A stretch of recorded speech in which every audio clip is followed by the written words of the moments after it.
Ableton Live is to Swayzak is around 10 years ago.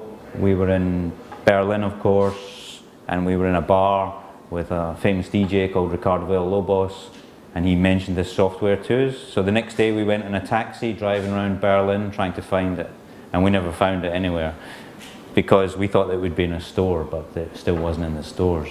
Eventually got it, and it was to replace our live music, which was previously using huge Akai S950 samplers, and enabling us to play live without having to carry 50 kilos of equipment. Yeah, we've been using it for about 10 years now, and I've got to say it's great software for playing live, but also for writing music. It's very good. Here's a version of my live set from last night. It's actually based on tracks that we're working on, based on songs that we've been writing in the past, or just clips from songs that we're in the process of writing. And that's the good thing about live. If you're just working on something, you want to try it out playing in a club, you can just export it, put it into your set and go and play it and see if it works before you even finish the songs.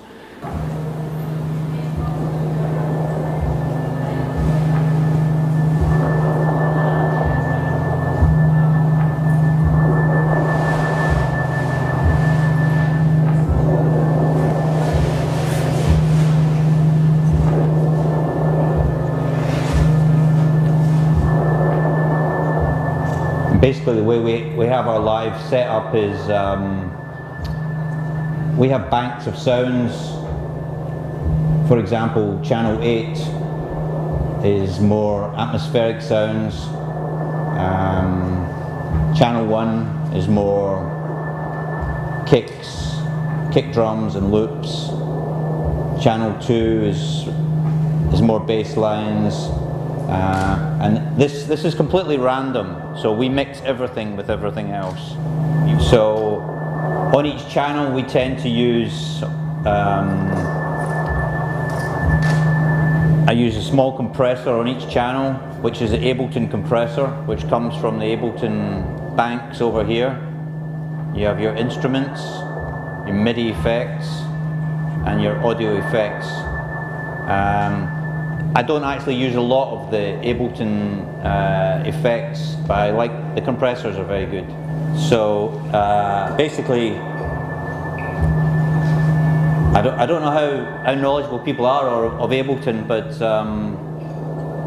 the effects are in a bank, and you drag and drop the effects into the specific channels.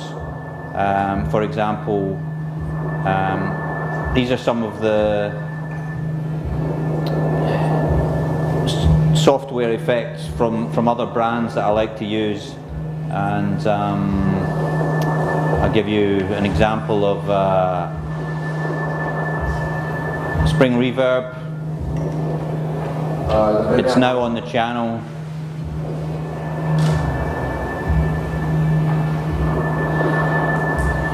And all your sounds are imported from these banks here on the left hand side. Under here somewhere, in here somewhere is my banks of sounds. I guess probably in music, Ableton.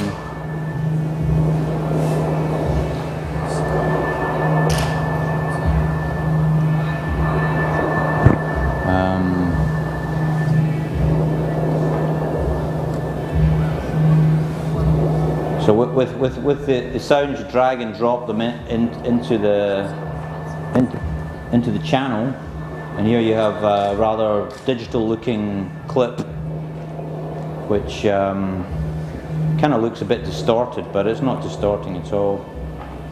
And you can do many things with these clips. How I tend to use them for quality is basically when you import the quality, you can change them here from beats to tones to texture And you will hear subtle differences in the sound. You can re-pitch them.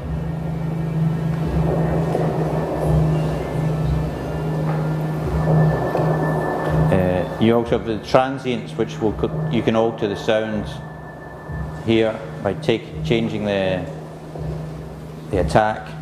So you're just losing. It's like a gated effect.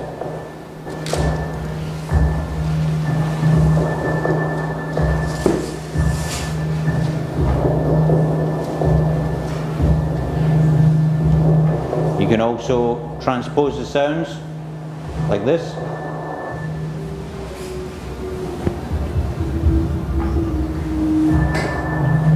Simply like use.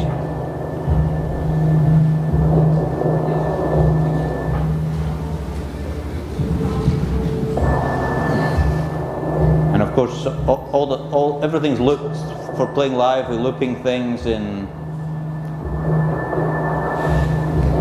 1 bars, 2, 3, 4.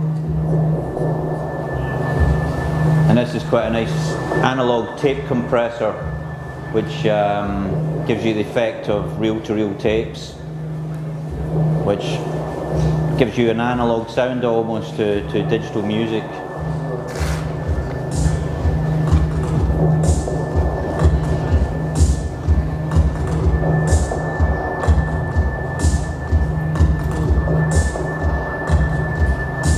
As you can see, I use quite a cheap MIDI controller, and it's kind of broken. I've been using it for about 7 years, but it works really well.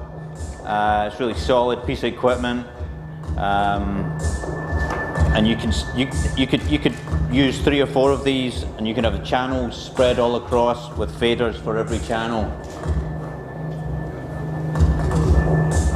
So as I say, all our banks of sounds are kind of random. Some of them have color coding, like here,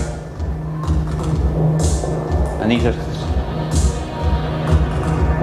some of you might recognize this, one of our older tracks, which are sampled and re-edited.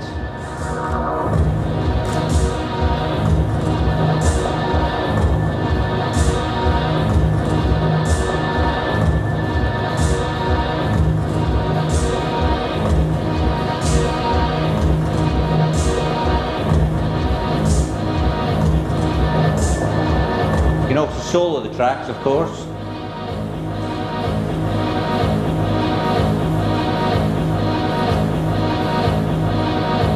Change the pitch.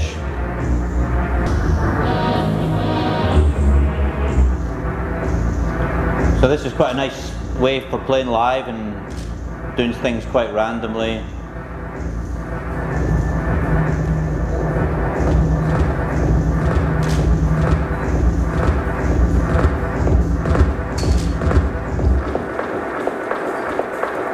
And that's me just turning the filter on for quite a nice effect.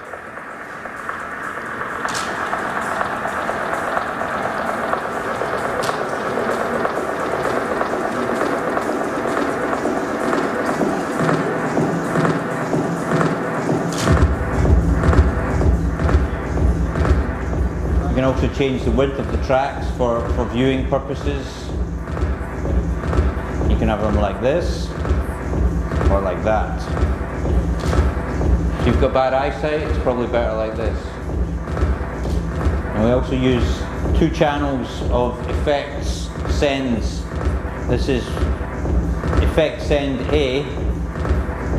Now we use one channel like this and one channel with reverb.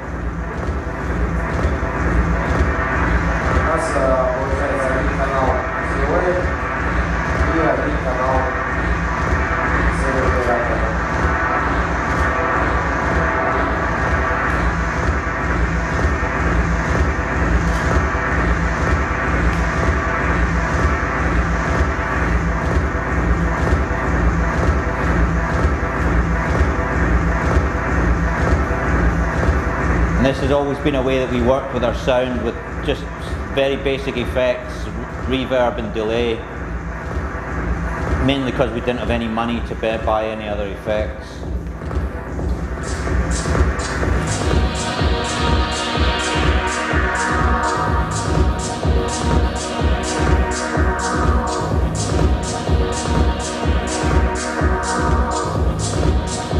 It's very easy to move around the screen up and down like so. Just if you're using Apple or PC, I guess it's the same. I tend not to use a mouse and I just use my fingers to drag things around. And down here at the bottom, this is for latency. If you want to put some delay on the tracks, you can hear the delay now on the drums going totally out of time.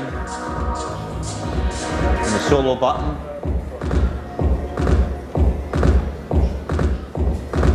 And what you can also do is you go to the tracks, you can copy Apple T, create another track. And here you change the inputs to resampling. Put this onto record mode.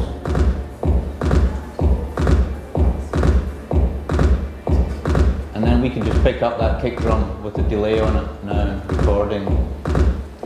You know, it's a pretty complex piece of software, but very adaptable. I find it very good for writing music. I find things like Logic and Cubase far too many windows to open and close and too many things to do. But with Ableton, you can start playing, you can start recording very quickly. You just got to understand it works a completely different way from the other software. You can obviously use whatever MIDI controllers you want to use, whatever sound cards you want to use. They all pretty much interact with Ableton.